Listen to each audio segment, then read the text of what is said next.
Sur le grill, cette galette de métal résiste aux flammes sans aucun risque d'explosion. Il s'agit pourtant d'un concentré d'hydrogène. Cette pastille-là, qui fait à peu près 1 kg, contient 600 litres d'hydrogène stocké sous forme solide. Des éponges à hydrogène empilées ici pour remplacer en toute sécurité d'imposantes bonbonnes de gaz. À elle seule, cette colonne peut capter plus d'1,5 tonne de gaz par an et couvrir les besoins en énergie de tout un petit immeuble.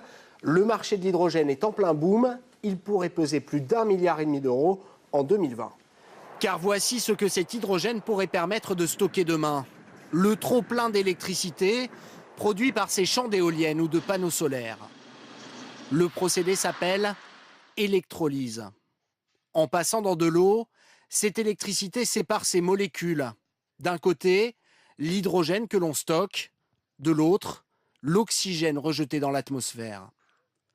Le rêve d'une énergie totalement propre qui pourrait aller beaucoup plus loin. Sur les routes de France, depuis quelques semaines, ce véhicule électrique dernier cri, alimenté par une pile à hydrogène.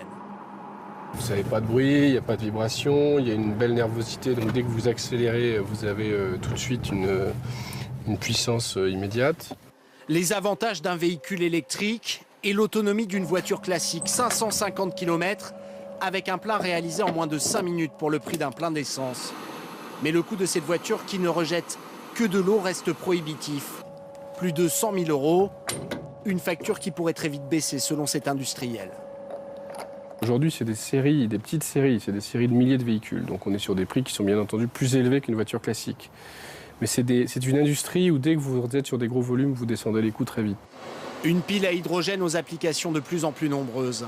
D'une voiture de grand prix à ce bateau, en passant par ce chargeur mobile de téléphone portable.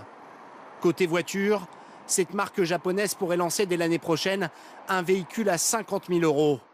Ne manqueront alors que les stations-service, une 60aine pour l'heure à travers le monde, 30 en Europe, aucune en France.